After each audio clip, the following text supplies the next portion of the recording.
Bienvenidos al análisis de macroeconomía. Soy Eli Caballero y hoy abordaremos uno de los fenómenos económicos más relevantes para México, la relocalización de cadenas de suministro, conocido como nearshoring, y cómo se relaciona con el desempeño económico reciente. El objetivo de esta tarea es identificar los temas principales de la macroeconomía a través del análisis de datos duros del instituto como el Banco de México e INEGI. Nos enfocaremos en tres preguntas claves que definen el presente y futuro de nuestra competitividad económica. Empecemos con la pregunta: ¿cómo está aprovechando México las tendencias globales del nearshoring para incrementar su competitividad económica y atraer inversión extranjera y directa? ¿Cuáles son los principales retos? México está capitalizando el nearshoring gracias a tres ventajas principales. El primero sería la proximidad al mercado más grande del mundo. Muy importante, claro, ¿no? El segundo, el marco de libre comercio de lo que se le conoce como el Telecán o Temec, para no perder esos nombres de antes. Y el tercero, muy importante, una base de manufactura ya establecida. Estos tres puntos son demasiado importantes, ¿vale? Y esto se traduce en un incremento notable en la inversión extranjera directa, mejor conocido como el IED. Y por dar un ejemplo, en 2023 la IED en México superó los 36 mil millones de dólares con un porcentaje muy significativo, dirigiéndose a la industria manufacturera, lo que confirma el efecto de la relocalización o nearshoring, como le vamos a estar llamando para no perder el enfoque de lo que es este podcast. A mí en lo personal me parece muy interesante esto, ya que nos ayuda a entender, comprender, avanzar más nuestro cerebro. Sin embargo, la consolidación como un hub global enfrenta retos estructurales. 1. En lo logístico. 2. La saturación en aduanas. Y no se puede dejar negar la capacidad energética. Son cuellos de botella muy críticos, no solo aquí en México. Entonces, ¿qué necesitamos? Pues sí, necesitamos más que más electricidad y más agua, sobre todo. ¿En dónde? En estos corredores industriales que están puntualizados en el norte. A un nivel económico, como lo estamos hablando, la fuerte apreciación del peso, apodada superpeso, aunque refleja sí confianza, también encarece las exportaciones para los inversionistas y podría presionar de cierta forma esta rentabilidad a futuro. Entonces, en este marco regulatorio, para no irnos a otro lado, la incertidumbre, y es una incertidumbre específica, la incertidumbre jurídica y la necesidad de agilizar estos trámites son barreras que podrían desviar la inversión a otros destinos, como por dar un ejemplo, Vietnam o India. Y esto te hace preguntar, o sí, te hace preguntar, gracias a la pregunta, si es que México sí está aprovechando estas tendencias globales del nearshoring. Hubo en su debido momento en el norte, en cuestiones de nearshoring, de atraer nuevas empresas a México. El tema de Tesla, que después se cayó por cuestiones políticas, claro está.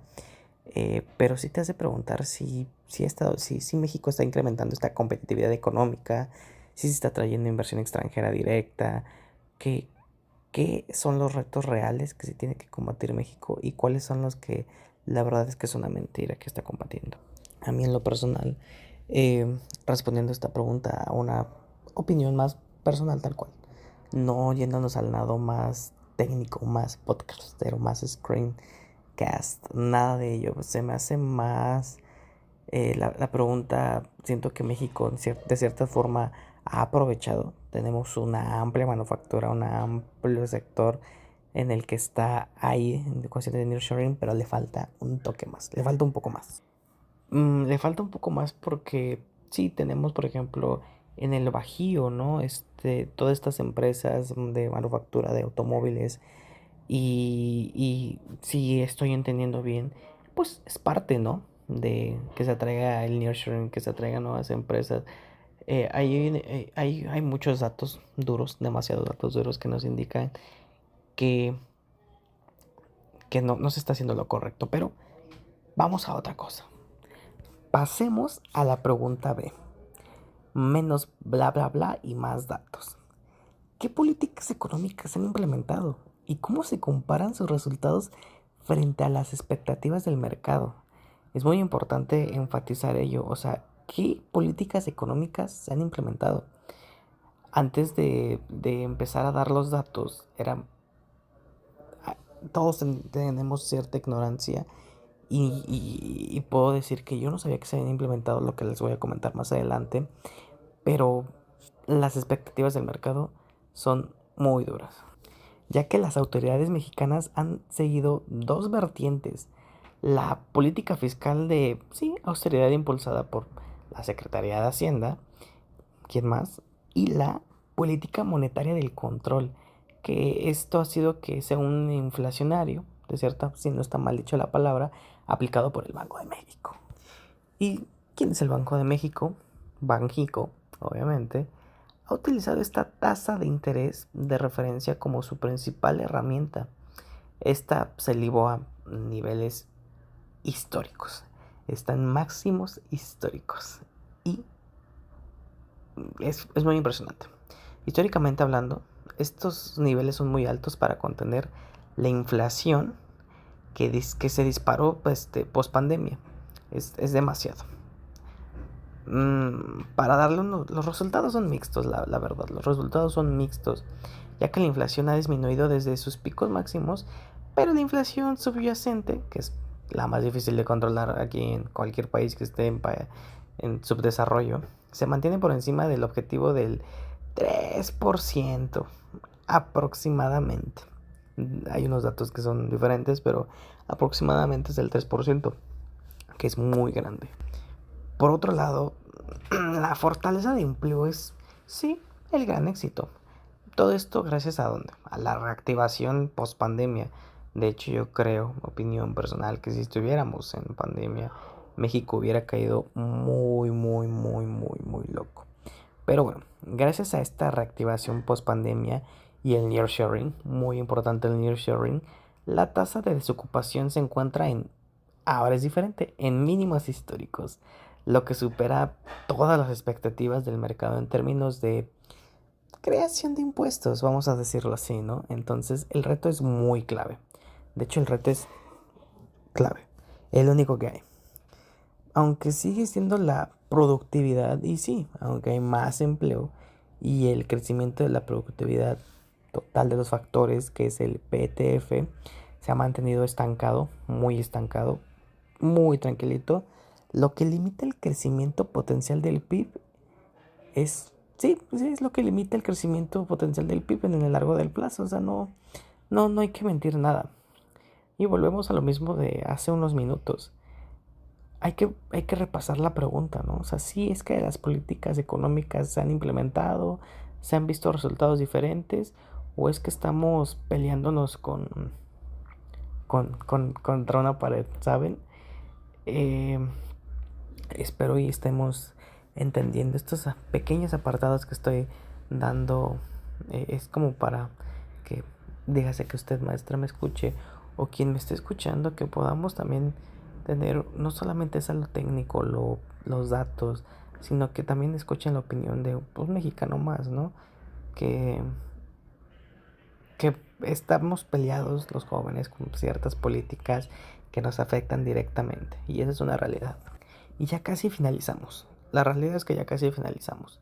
Y finalicemos con la pregunta C, donde estaremos analizando estas tendencias económicas con base en datos de Banxico justamente y el INEGI de los últimos 5 años, que es mucho pero poco a la vez. A nivel macroeconómico, pues este Producto Interno Bruto Nacional mostró una profunda caída en el 2020. No hace falta resaltar que esta caída fue gracias a la pandemia, al mismísimo bicho, el COVID. Seguida de una fuerte recuperación, pero el crecimiento promedio anual sigue siendo muy inferior al necesario para el de un desarrollo pues robusto, la verdad. Entonces, vamos a lo que nos Es algo que a mí me vuela la cabeza, la verdad. Un factor positivo es la balanza comercial, muy positivo, ya que estas exportaciones manufactureras de México han generado consistentemente, sí, un superávit no petrolero, pero que ayuda a compensar el déficit comercial en otros rubros. Creo que nos estamos entendiendo. Entonces, esto a nivel macroeconómico o sectorial, si lo queremos poner de esta forma, observamos que el motor de la economía claramente es el crecimiento sectorial de la manufactura de exportación. Esto refleja que la IED, por nearshoring, esté aterrizando en sectores súper mega específicos, como se los había comentado minutos anteriores. Entonces, ¿qué pasa? Estas tendencias nos muestran muchas cosas, pero nos muestran una muy importante en la que nos vamos a enfocar. Una economía dual, una robusta, conectada al exterior, donde tenemos, por ejemplo, exportaciones, obviamente las remesas, el mismísimo nearshoring del que estamos hablando, y otra un poco más rezagada, enfocada al mercado interno, donde toda esta productividad y la inversión en infraestructura son low keys, demasiado debajo, sí, demasiado bajas. ¿Qué pasa? Que pues este panorama refleja que las oportunidades del nearshoring están concentradas en dónde, en un desafío principal. ¿Y cuál es este desafío principal? Es el lograr. ¿Qué vamos a lograr? ¿O qué se pretende lograr? Pues que sus beneficios se extiendan a más industrias, a más regiones. ¿Qué más no quisiéramos que todo esto se extendiera a todo el país? Estamos de acuerdo que hay industrias en estados como Guerrero, Oaxaca, que son muy pobres, que les hace falta este tipo de industrias. Aunque también ahí hay un detalle, el mexicano se detiene mucho. Me gustaría concluir con una reflexión personal otra vez. Soy mucho de dar mis reflexiones personales. Discúlpenme. La verdad es que a veces grabarme, fingir que estoy en un verdadero podcast, me, me gusta. Entonces, en lo personal, el nearshoring sí representa la mayor oportunidad de la macroeconomía. O sea, es la mayor oportunidad macroeconómica para México en décadas. Tiene sus cosillas ahí malas, pero más buenas que malas, tal vez. Personalmente considero que sí, México puede lograr muchas cosas. Mira, considero que si México logra resolver la ecuación de la infraestructura, lo que estábamos hablando al principio, la energía, el agua, la logística, y si logra resolver la incertidumbre regulatoria, el crecimiento potencial del PIB, del Producto Interno Bruto, podría superar ese 3% de manera sostenida. Que para nosotros, como mexicanos, te gusta la política, no te gusta la política, seas de un sector económico muy alto, seas de un sector económico muy bajo, es muy importante, demasiado importante. ¿Por qué?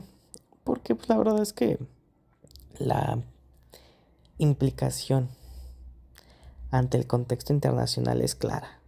La independencia de China ha disminuido globalmente y México debe actuar con rapidez para asegurar toda esta posición como ese socio estratégico que se debe de ser, como el confiable de Norteamérica. No solamente Estados Unidos está ahí. Me gustaría pues acabar con ello. Agradezco su atención. Todas las fuentes consultadas estarán listadas, no sé si a continuación, pero estarán en el documento y pues nada.